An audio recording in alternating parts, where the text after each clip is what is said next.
Hello बच्चों, चलिए प्रश्न पढ़ते हैं। B O H whole three की प्रकृति होती है। चलिए अब हम प्रश्न की मुख्य अवधारणा देख लेते हैं। तो यहाँ पर हमारे प्रश्न की मुख्य अवधारणा क्या होगी?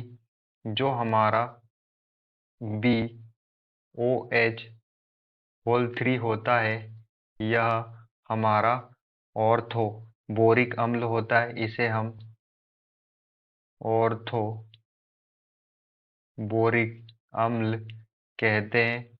यह हमारे बोरोन का एक यौगिक, जो बोरोन समूह 13 का तत्व है बी, उसका एक यौगिक है। और इसे हम H3BO3 के रूप में भी लिख सकते हैं, क्योंकि यहाँ पर एक बोरोन परमाणु है और तीन तीन जो है यहाँ पर हाइड्रोजन परमाणु और 3 ऑक्सीजन परमाणु। तो इसे इस तरह से भी हम लिख सकते हैं H3BO3।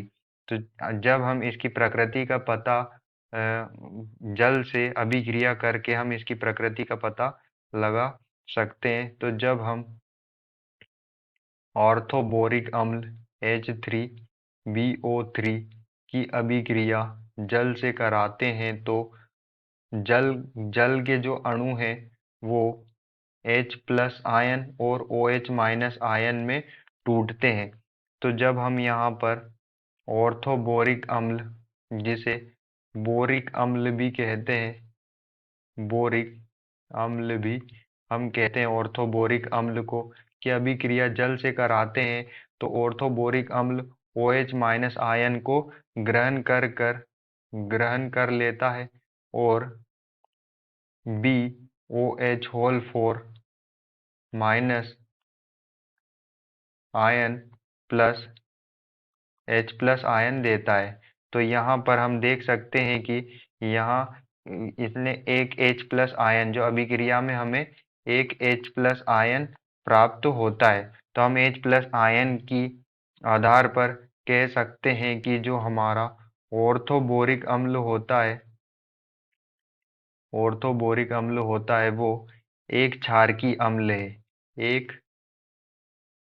क्षारकी अम्ल है। कैसा अम्ल है?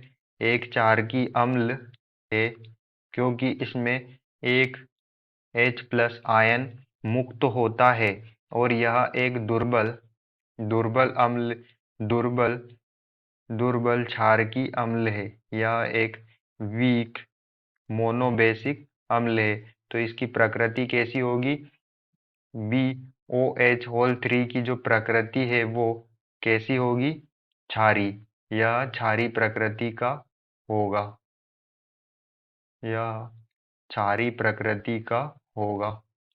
आशा करते हैं आपको समझ में आया होगा। धन्यवाद।